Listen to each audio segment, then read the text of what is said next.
ఓం శుక్లాం వరధరం విష్ణుం శశివర్ణం చతుర్భుజం ప్రసన్నవదనం ధ్యాయేత్ సర్వవిఘ్నోపశాంతయే. ఓం గురుబ్రహ్మ గురుర్విష్ణుః గురుదేవో మహేశ్వరः గురుసాక్షాత్ పరబ్రహ్మ తస్మై శ్రీ గురవే నమః.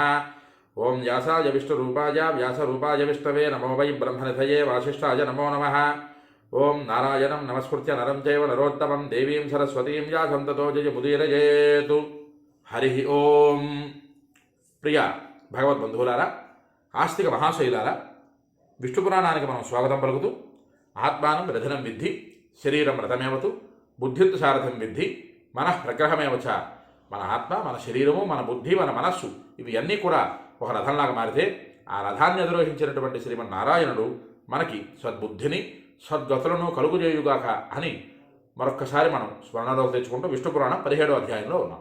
ఈ 17వ అధ్యాయంలో హిరణ్యకశిపుడు అనేటటువంటి అసురుడు బ్రహ్మదేవుని గురించి తపస్సు చేసి మహోగ్రమైనటువంటి అతి భయంకరమైనటువంటి తపస్సు చేసి ఆ తపస్సు ఎలా చేశాడని కిందటి ఘట్టాలలో చెప్పుకుని ఆ తపఃప్రభావానికి మెచ్చినటువంటి బ్రహ్మదేవుడు వారు హిరణ్యకశిపుడికి సాకారంగా కనిపించి, నీకు నచ్చిన వరం కోరుకో అంటే చిత్ర విచిత్రమైనటువంటి వరం కోరుకున్నాడు హిరణ్యకశిపుడు. అదొక్కసారి మనం ఇక్కడ ఉటంకించుకుంటూ మిగతా ఘట్టాలలోకి వెళ్దాం.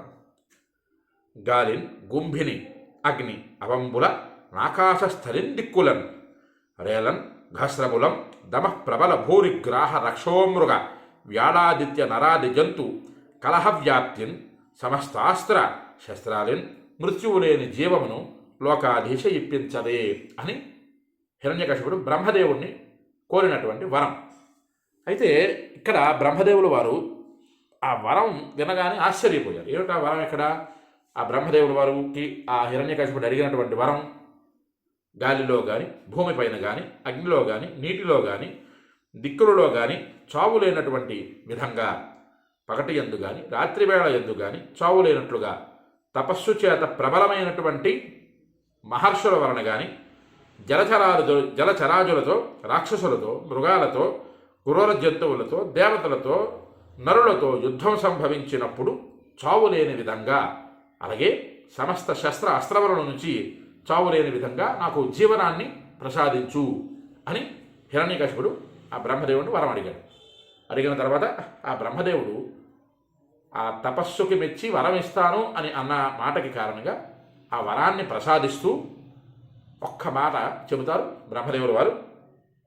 అన్న కశ్యపపుత్ర, దుర్లభములు ఈ యర్థంబులెవ్వారికి మున్నెవ్వారులం గోరరి వరములను. అయ్యా కశ్యపాత్మజ, కశ్యపపుత్ర, ఇంతకుముందు ఎవ్వరూ ఇలాంటి వరం కోరలేదు. ఇంత విచిత్రమైనటువంటి వరాన్ని కోరుకున్నావు. అందుకు నాకు నీ పట్ల సంతోషం కలిగిన కారణం చేత నీకు నేను ఆ వరాన్ని ప్రసాదిస్తున్నాను.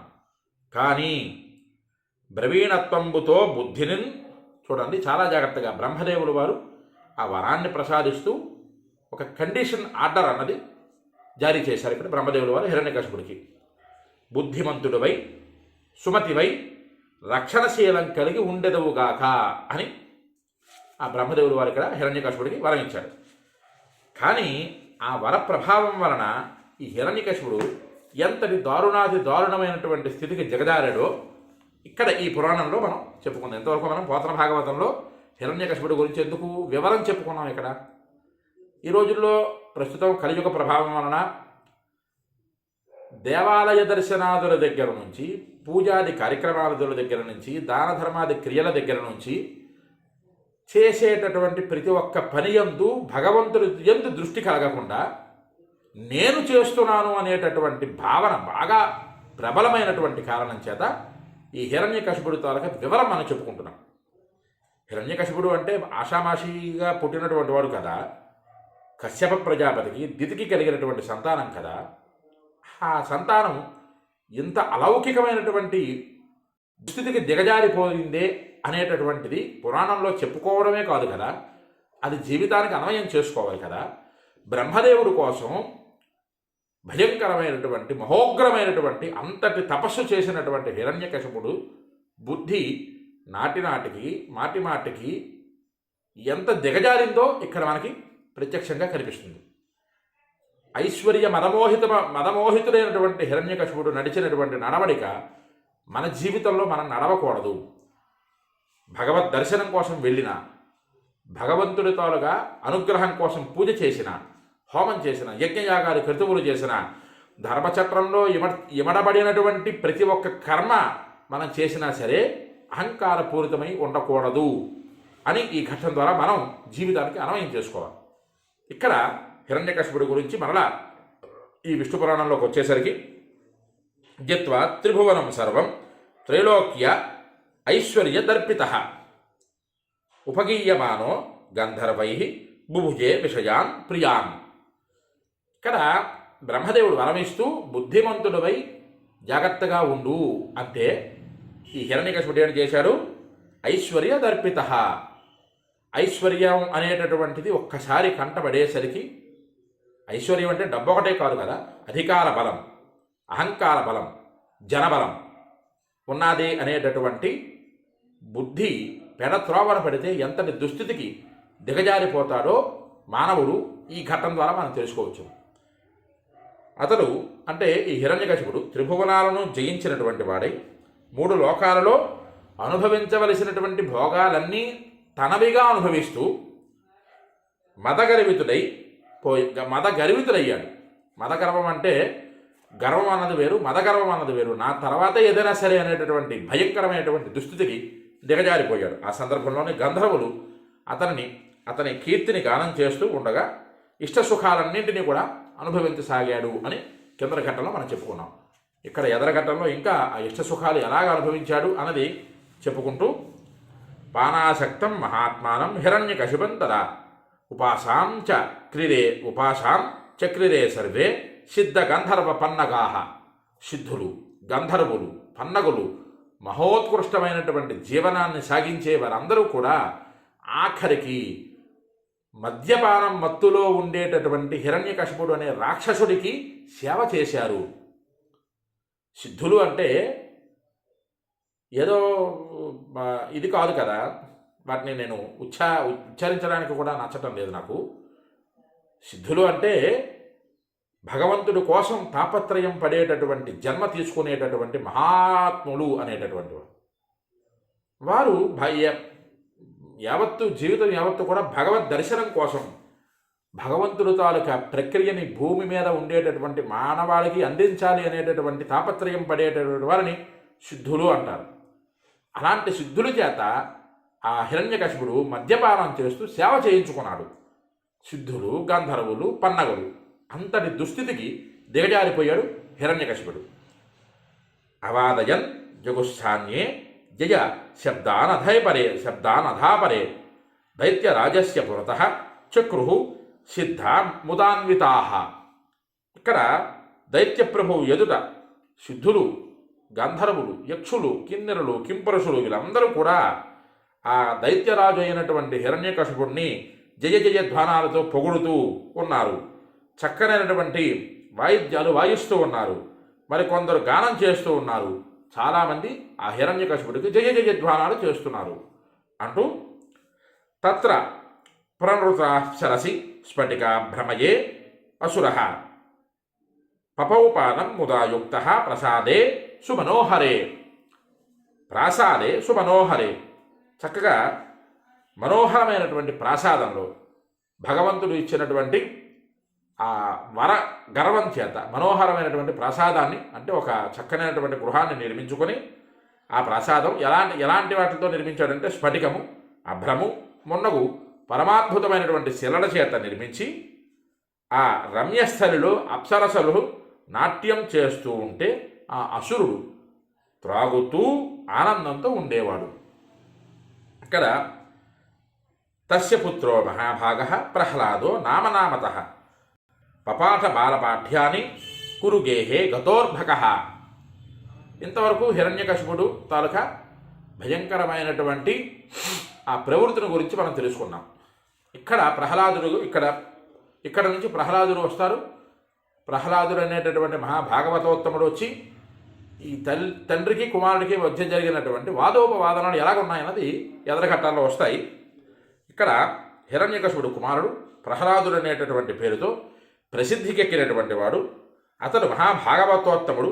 ఆ అర్భకుడు గురుకుల వాసం చేస్తూ వయస్సుకు తగినంత చదువుని నేర్చుకునేవాడు అంటూ ఏకదాతు సుధర్మాత్మ జగామ గురునా సహ పానాసక్తస్య పురతః పితృదైత్య పతేస్తదా అంటూ ఒకనాడు ఆ ధర్మాత్ముడు గురువుతో కలిసి స్వగృహం చేరుకొని త్రాగిన మత్తులో ఉండేటటువంటి తండ్రి అయినటువంటి దైత్యపతి రాక్షసులకి పతి అయినటువంటి హిరణ్యకశిపుడికి ఎదురుగుండా దగ్గరకు వెళ్ళి ఎదురుగుండా నిలబడ్డాడు.